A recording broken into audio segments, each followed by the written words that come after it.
Macau, 1932.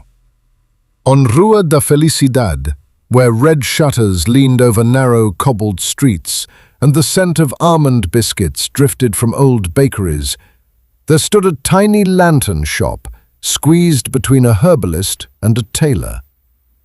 Above the door hung a faded sign, Leung Ki Paper Lanterns. The owner was a quiet man named Leung Kai Hwa. He was 36 years old and unmarried, with gentle eyes and careful hands stained with bamboo dust and red dye. Every morning before dawn, he walked to the harbor, carrying bundles of split bamboo on his shoulder. He greeted fishermen, street sweepers, Portuguese policemen, and old women setting up vegetable stalls. Kai Hwa spent his days creating lanterns. Round lanterns for weddings, white lanterns for funerals, dragon lanterns for temple festivals, tiny lanterns for children. Each one was made by hand. He would bend bamboo into perfect circles, paste rice paper over delicate frames, then paint flowers, birds, and poems upon them. At night, his little workshop glowed like a jewel box. Rows upon rows of lanterns hung from the ceiling. Crimson, gold, ivory, jade green. When the sea breeze entered through the windows, they swayed softly like floating moons. Yet despite the beauty around him, Kai Hwa carried a loneliness he rarely spoke of.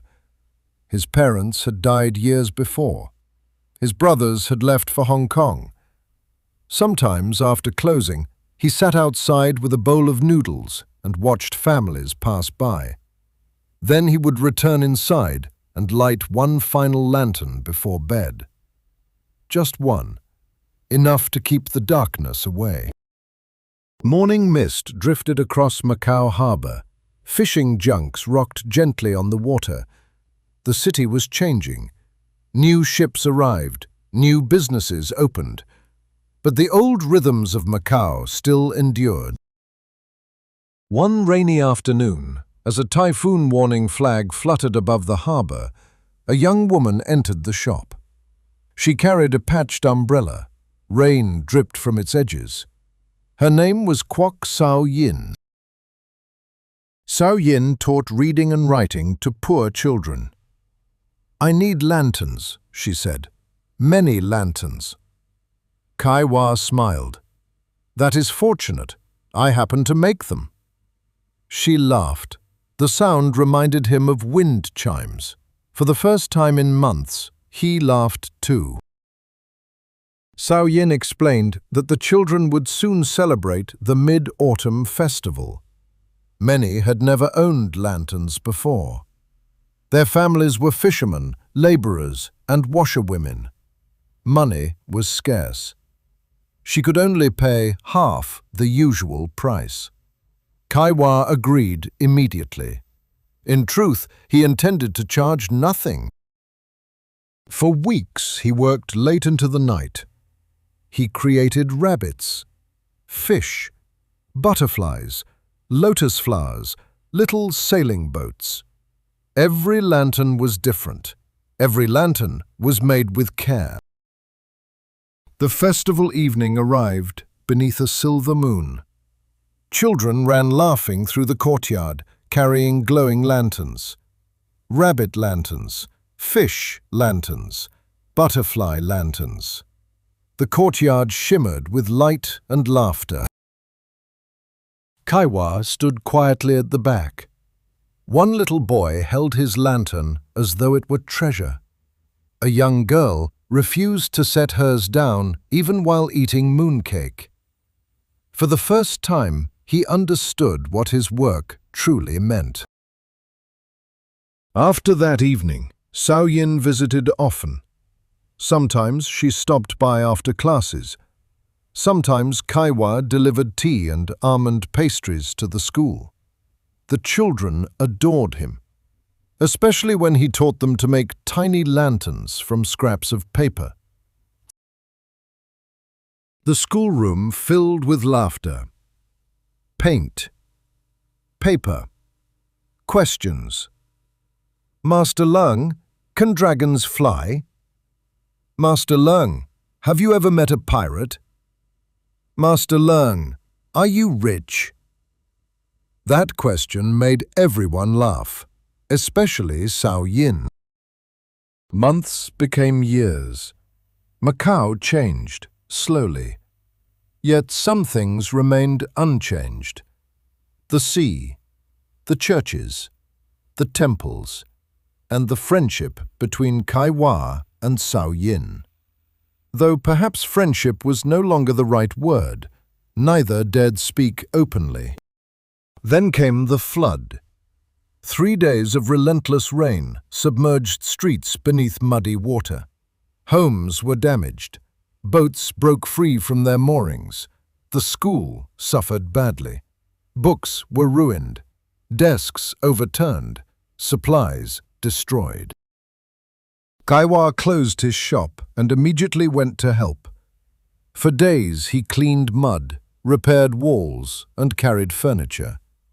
The children helped. Parents helped. Chinese families and Portuguese families worked side by side. The whole neighborhood came together. One evening after the repairs, Kai Hua and Cao Yin sat on the school steps overlooking the harbor. The sunset painted the sky orange and gold. Cao Yin sighed. Sometimes I worry that everything disappears eventually.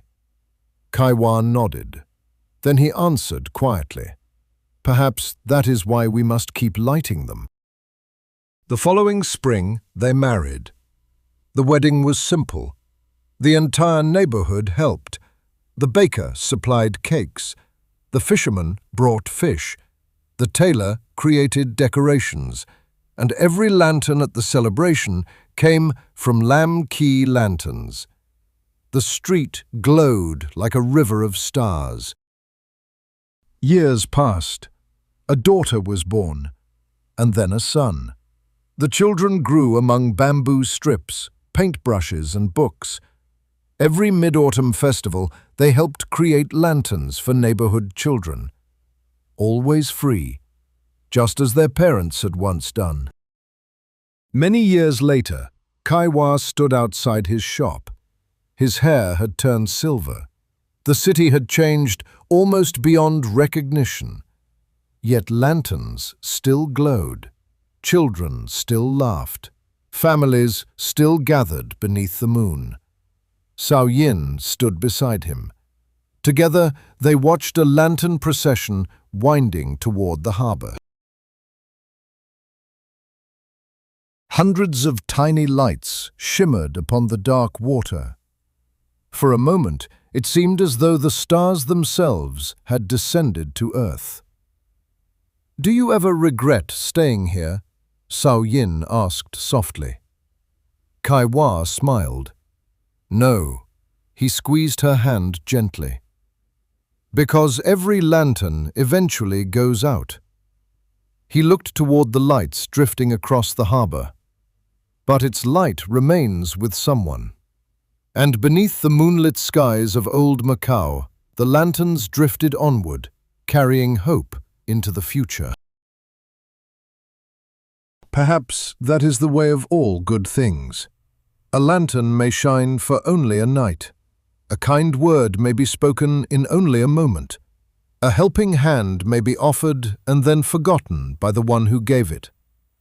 Yet kindness has a curious way of traveling further than we imagine. The smallest light can guide someone through a dark season. The gentlest act can be remembered for a lifetime. Kai Hua's lanterns were made of little more than bamboo, paper, and candlelight. Yet, long after the paper had faded and the candles had burned away, their light remained in the hearts of those who carried them. And perhaps that is the true lesson of this story. We do not need to create great monuments to leave something meaningful behind. Sometimes it is enough simply to bring a little light into the lives of others. For while every lantern eventually goes out, the kindness that lit it can shine for generations. And that light, perhaps, never truly fades.